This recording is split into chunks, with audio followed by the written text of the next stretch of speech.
कौन था?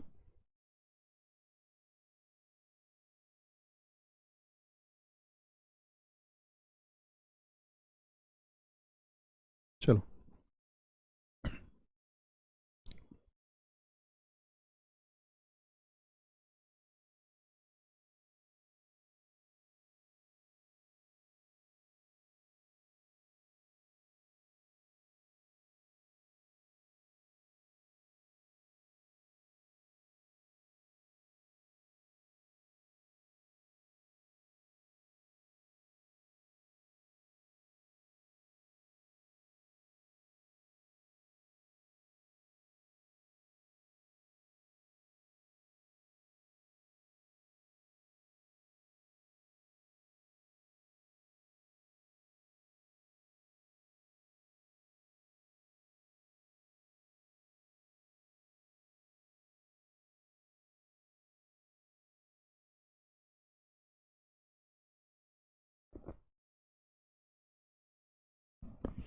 जय हिंद दोस्तों, मैं नवीन शर्मा आप सभी का स्वागत करता हूं। आशा करता हूं आप सब एकदम अच्छे हैं, एकदम बेहतरीन हैं। एक बार सारे प्यारे दोस्त बताएंगे आप सब कैसे हैं।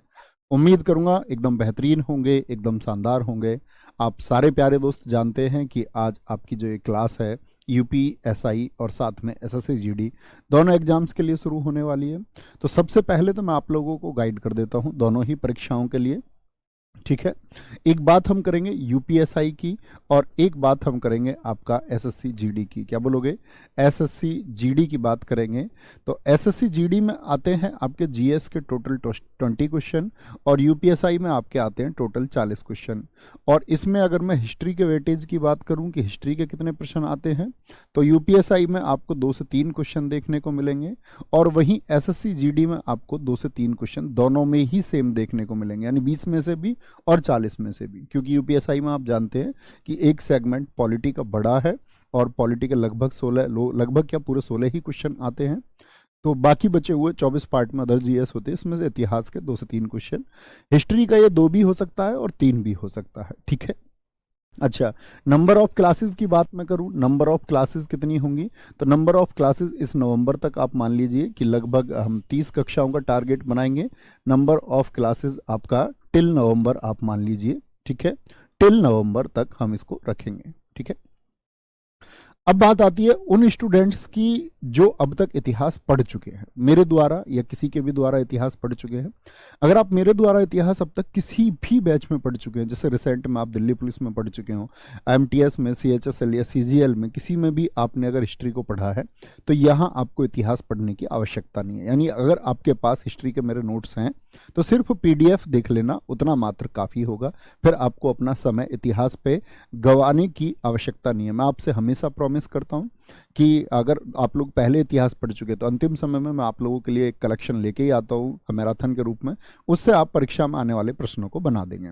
तो एक तो आपका ये प्रश्न नहीं होना चाहिए जी मैंने इतिहास को पहले पढ़ा है, क्या फिर से पढ़ने की आवश्यकता है? मैं कहूँगा बिल्कुल पढ़ने की आवश्यकता नहीं है। इस बात का उत्तर हम बाद में नहीं देंगे, कभी भी कोई क्वेश्चन करेगा तो नंबर ऑफ क्लासेस की बात तो ये हो गई। दूसरी हम बात करें दोस्त, इसको हम प्राचीन भारत से ही शुरू करेंगे, यानी एंसींट हिस्ट्री से ही शुरू करेंगे या प्राचीन इतिहास से ही शुरू करेंगे। प्राचीन इतिहास से शुरू करके, यानी कि एंसींट को पहले हम पढ़ेंगे, एंसींट हिस्ट्री को हम पहले पढ़ेंगे, फिर उसके बाद हम मिडाइवल को पढ़ेंगे, मध्यकालीन भारत को पढ़ेंगे और उसके बाद हम मॉडर्न को पढ़ेंगे। क्या बोलेंगे? मॉडर्न हिस्ट्री को पढ़ेंगे। ठीक है, बहुत सारे लोगों की बात होती है कि भाई हिस्ट्री अपने आप में एक बहुत बड़ा विषय है, आप कई वर्षों क्या पूरे जीवन भी इसको अगर पढ़ें, पूरे जीवन भी इसको पढ़ें तो समय शायद कम रहेगा। इतना कुछ उसमें जानने के लिए, इतना कुछ उसमें मानने के लिए, या बोले तो एजम्पशंस भी बहुत सारी हैं। तो सबसे पहली चीज़ तो ये आती है कि जी हम पढ़े तो पढ़े क्या, क्योंकि कॉम्पिटिटिव एग्जाम की तैयार करने के लिए ये जरूरी हो जाता है कि हम सटीक मुद्दों पर बातचीत करें कि जहां से हमारा प्रश्न आता है। बाकी आपके पास पूरा जीवन है, अगर आप एक अच्छे छात्र और रिसर्चर हैं, रिसर्च करने में आप लोगों का अगर एक बोलते ना रुझान है तो आप जान ही लेते हैं फिर। और ये एक लंबी यात्रा है, इसको सिर्फ कक्षाओं के माध्यम से नहीं जाना जा सकता। ठीक है, तो एक तो ये बात रही, प्राचीन इतिहास थोड़ा बोरिंग होता है। ठीक है, लेकिन बोरिंग हो तब भी पढ़ना ही है, शायद बोरिंग ना लगे, मैं प्रयास करूंगा उस बात का। मिडाइवल में आपका युद्ध कहानियां आ जाती हैं, तब ये बोरिंग नहीं होता। और मॉडर्न हिस्ट्री, अगर मैं बात करूं इन सब में सबसे ज़्यादा जो रेशियो होता है आज की परीक्षाओं में, सबसे ज़्यादा जो रेशियो होगा, सबसे ज़्यादा महत्व का जो टॉपिक होगा वो होगा आपका मॉडर्न हिस्ट्री। उसके बाद में इसको महत्व में पहला स्थान देता हूं, मिडाइवल को दूसरा, और एंशिएंट से बनने वाले प्रश्नों का हम तीसरा स्थान देते हैं। यानी कि सबसे ज़्यादा रेशियो किसका रहता है प्रश्नों का पूछे जाने का? मॉडर्न मॉडर्न इंडिया से या आधुनिक इतिहास से सबसे ज्यादा रेशियो होता है। पहली बात तो ये हो गई, इतनी बात में कोई परेशानी। स्टैटिक जीके आपका नेक्स्ट बैच में होगी, आप लोगों को पहले ही बताई गई ये बात, ठीक है, निश्चिंत रहिए। दूसरा बैच आपको फ्री ऑफ कॉस्ट मिलेगा, फ्री ऑफ कॉस्ट मिलेगा, यानी कि मैं ही स्टैटिक जीके या कोई और पढ़ाएंगे तो अच्छा ही होगा, कोई दिक्कत नहीं है, जो भी पढ़ाएंगे, ठीक है। इतनी बात में कोई परेशानी, कोई दिक्कत, इतनी बात समझ में आई?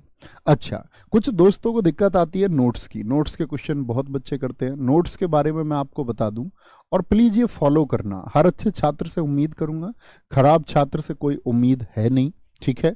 बस खराब छात्र से तो एक उम्मीद है कि वो खुद को अच्छा कर लेगा। नोट्स भाई साहब आपको पूरे एक सेगमेंट के मैं आपको एडवांस नोट्स दे दूंगा पीडीएफ रूप में, एडवांस आपको मिल जाएगी।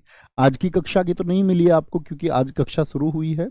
एडवांस का मतलब है कि आज जब ये क्लास खत्म होगी, आज की कक्षा के बाद में, आज की जब क्लास हो जाएगी आपकी, आज की क्लास के बाद में आपको पीडीएफ मिल जाएगी। पीडीएफ मिल जाएगी उन दोस्तों को जिनको नोट्स बनाने की बड़ी टेंशन होती है, और सही भी है, नोट्स होने भी चाहिए, तो ये आपको मिल जाएगी। आपको जब कभी छुट्टी मिले, सैटरडे संडे, या जब क्लास नहीं है, तब आप अपने नोट्स अच्छे से राइट डाउन कर सकते हैं, नोट्स अपने बना सकते हैं। बहुत अच्छी और बहुत सुंदर पीडीएफ है, एकदम से तैयार हुई। और भी कुछ कमी होगी तो मैं उसको देख करके ठीक करा के आपको करा दूंगा, ठीक है। ये तो हो गई पीडीएफ, जो आपकी स्क्रीन वाली पीडीएफ होगी। एक पीडीएफ आपको कक्षा के साथ में मिलेगी, हर रोज मिलेगी, ठीक है। उसके बारे में शायद आप जानते ही होंगे, जैसे हैंड रिटन पीडीएफ मिलती है। तो इससे क्या होगा, आप लोगों के पास एडवांस में पीडीएफ होने का क्या फायदा होता है, आपको पता होगा कि आज हमने क्या पढ़ा है और कल क्या पढ़ेंगे। एक बार थम्स अप करेंगे, मेरी बात ये समझ में आ रही है?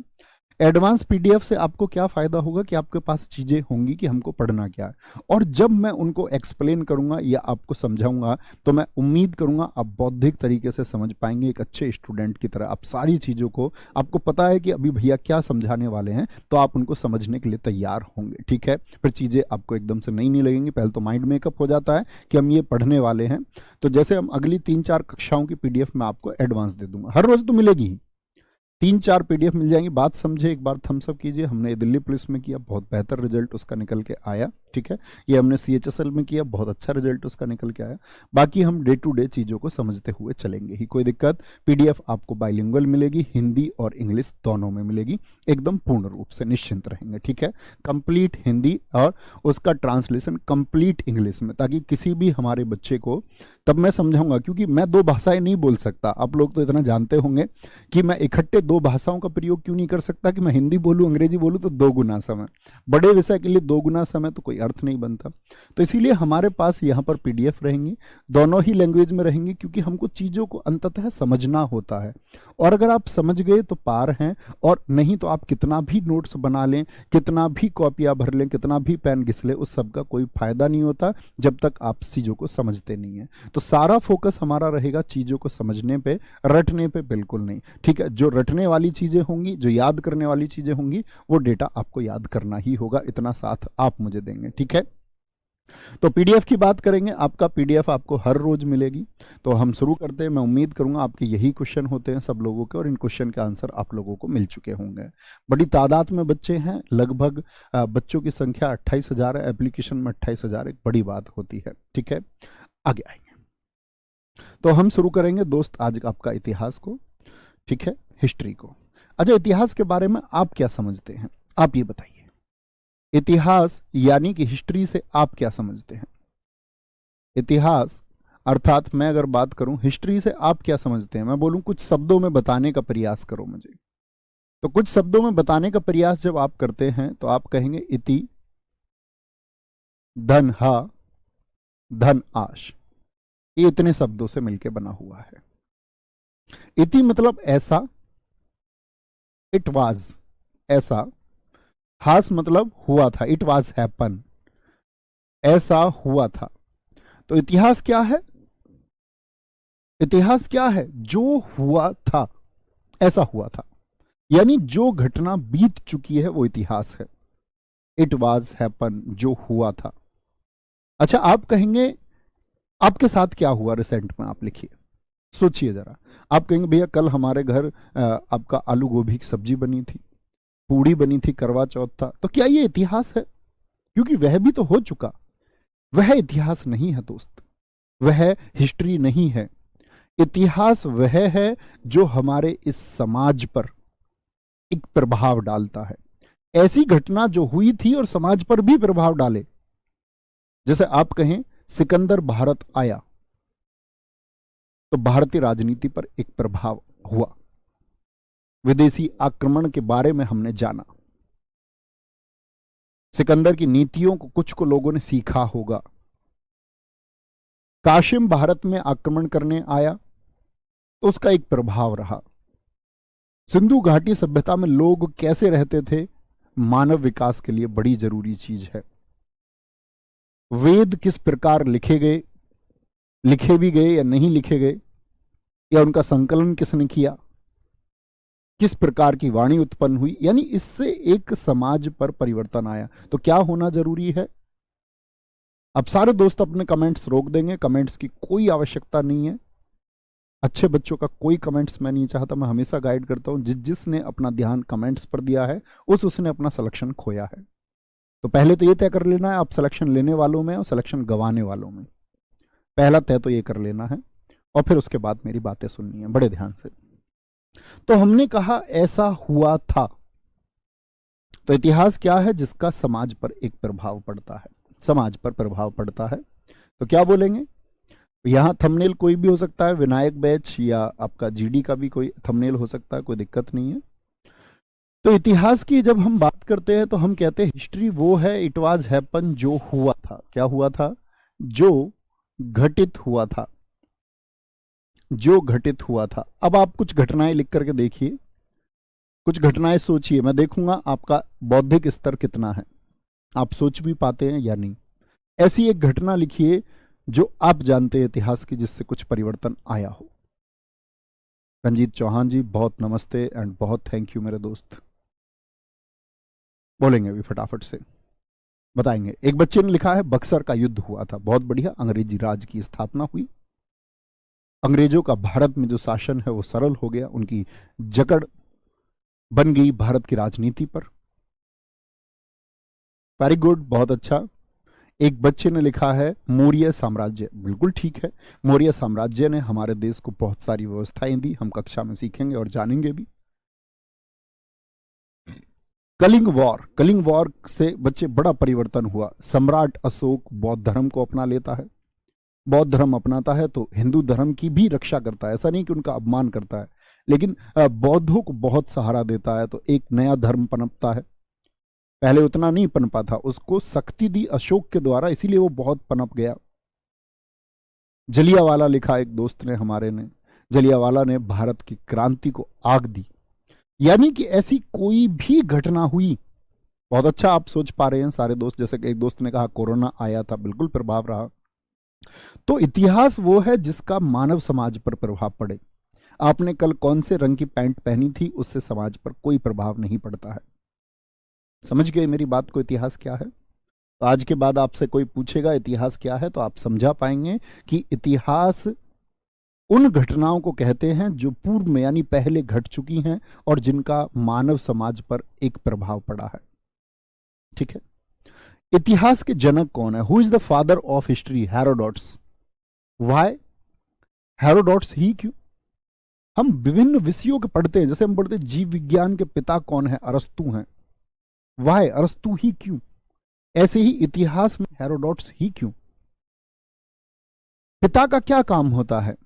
पिता का काम होता है कि पिता कब बनेगा? जब बच्चे को जन्म देगा, तभी तो पिता है, बगैर बच्चे के पिता थोड़ी है। तो एक क्रम से चीजों को आगे बढ़ाना। तो हेरोडोट्स वो पहले आदमी हुए जिन्होंने सिंक्रोनाइज तरीके से, क्रमिक तरीके से इतिहास को लिखा। क्या लिखा होगा इन्होंने? मेरे दोस्त, इन्होंने लिखा कि दुनिया में किस प्रकार के संघर्ष हुए। और आज तक आपको जान के हैरानी होगी कि पूरी दुनिया में लगभग हर कोने में, अपने देश से लेकर के विभिन्न दुनिया में दुनिया लगभग 15,500 युद्ध लड़ चुकी है। आप हैरान हो जाएंगे, इतना इतना लड़ी है हम जनता। 15,500 बैटल, 15,500, 15,500 बैटल लड़े गए। तो उनमें से उन्होंने बहुत सारे ऐसे वॉर्स को, ऐसे युद्ध को जिन्होंने समाज में परिवर्तन लाया, ये जिनकी वजह से बहुत सारे देश गुलाम हुए, या उससे पहले विभिन्न साम्राज्यों ने खुद को जो बढ़ाया, उसके बारे में लिखा। इसीलिए इनको हम इतिहास के जनक कहते हैं। और इनकी बुक का नाम बहुत इंपॉर्टेंट है कि हिस्टोरिका पुस्तक के लेखक कौन है। क्या आंसर आएगा सारे दोस्तों का? हेरोडोट्स। हेरोडोट्स का फोटो लगा हुआ है यहाँ पर। यूनान देश से थे। कहां से थे? कौन सी कंट्री के थे? यूनान देश के थे। अगली बात आती है इतिहास का विभाजन। इतिहास का विभाजन क्या बोलेंगे? आपका classification of history. Classification of history, इतिहास का वर्गीकरण अगर हम करें, क्लासिफिकेशन ऑफ हिस्ट्री। अच्छा, ऐसे अबौद्धिक छात्र हमारी क्लास में तो नहीं है कोई जो ये बोले जी इसको हाथ से लिखो, हाथ से लिख के पढ़ाओ प्रागैतिहासिक? तो ये कभी थॉट प्रोसेस तुम्हारे ऊपर थोपा जाता है। कभी ये बोल प्रागैतिहासिक जैसा मैं लिखूंगा उससे ज्यादा सुंदर लिखा हुआ है, पहली बात। दूसरी बात ये कि अगर मैं बेहतरीन छात्रों की कैटेगरी में आपको लेके चलूं तो हमारा और आपका कम्युनिकेशन बनता है, नहीं तो अदरवाइज मैं ऐसे लिखता रहता हूं। हमारा और आपका कोई कम्युनिकेशन बन ही नहीं पाता। मैं बोर्ड पर लिखता हूं, आप कागज पर लिखते हैं, क्योंकि मैंने वो एक्सपेरिमेंट भी करके देख रखे हैं और उनका कोई बहुत ज्यादा रिजल्ट नहीं है। तो क्या बोलेंगे? क्लासिफिकेशन ऑफ हिस्ट्री की बात करते हैं तो उसको हम 3 हिस्से में बांटते हैं। एक हिस्टोरियन थे विल्सन। विल्सन नामक एक व्यक्ति ने इतिहास का विभाजन किया। किसका? प्रागैतिहासिक काल का विभाजन किया। वो मैं आपको आगे बताऊंगा। नहीं भैया हम ऐसे नहीं है, ठीक है, यही उम्मीद करता हूं मैं तुमसे कि तुम ऐसे नहीं होगे। तो 3 तरह से बांटते हैं और आपको अभी क्लास में ही मुझको आंसर करने पड़ेंगे। प्रागैतिहासिक काल होता है प्री हिस्टोरिक पीरियड, जिसका कोई लिखित प्रमाण नहीं है। लिखित प्रमाण। अच्छा, आपने डायनासोर के बारे में सुना है कभी? डायनासोर जो डीनियो फैमिली के थे, ठीक है, डीनियो मतलब घातक, सीरियो मतलब छिपकली के परिवार के थे। डायनोसोरस, क्या बोलोगे? डायनोसोर का नाम सुना होगा सारे देशों ने। भैया धरती को कपा देने वाले जीव थे। कहां चले गए? एक प्रश्न पूछा जाता है कि डायनासोर कब थे? तो आज से 6.5 करोड़ वर्ष पूर्व, 6.5 करोड़ ईयर्स एगो, इतने साल पहले डायनासोर इसी पृथ्वी पर थे जहां आप रहते हैं। आपने मूवीज वगैरह में देखा होगा। सोचो आज अगर डायनासोर आ जाए तो क्या हाल होगा। ऐसे डायनासोर की बिल्डिंग को उठा ले, चलें तो धरती कांपे। तो वो डायनासोर इसी पृथ्वी पर रहे। और आपने शायद ज्योग्राफी में पढ़ा होगा पृथ्वी की उत्पत्ति के बारे में, कि पृथ्वी से आकर के आज से लगभग एक सटीक गणना कभी नहीं हो सकती प्राचीन घटनाओं की, लेकिन कहा जाता है एक उल्का, उल्का का मतलब अंतरिक्ष में विचरण करता हुआ कोई पिंड आकर के इस पृथ्वी से टकराया और उसने इस पृथ्वी की गति को परिवर्तित कर दिया, टेम्परेचर को चेंज कर दिया। जब आप देखते होंगे बहुत से महाद्वीप टूट करके अलग हो गए, जमीन नीचे धंस गई, महासागरों का निर्माण हुआ और एक समुद्र जहां नीचे हुए तो कुछ हिस्सा ऊपर भी उठा, तो पर्वतों का निर्माण हुआ और इस पर जितने भी जीव थे वो सब नष्ट हो गए। और भूगोल की दृष्टि में 1000-2000 साल का तो मायना ही नहीं है, 2-4 हजार करोड़ सालों को तो ऐसे ही गिन लेते हैं। तो डायनासोर खत्म हुए। अच्छा, डायनासोर के बारे में मुझे सिर्फ इतनी बात मैं आपसे जानना चाह रहा हूं, किसी के पास कोई एविडेंस है जब डायनासोर थे उस समय का कुछ लिखा हुआ है हमारे पास? आप कहेंगे नहीं भैया इतने समय पहले का डायनासोर्स के नाम का तो आज तक वैज्ञानिकों को कोई प्रमाण नहीं मिला, सिर्फ कल्पनाएं हैं कि ऐसा हुआ था, इट वाज हैपन, निश्चित कुछ नहीं है। तो कहने का मतलब है ऐसा टाइम जिसका लिखित प्रमाण नहीं है, एक रिटिन एविडेंस नहीं है। क्या नहीं है? एक रिटिन एविडेंस नहीं है। क्या हो गया?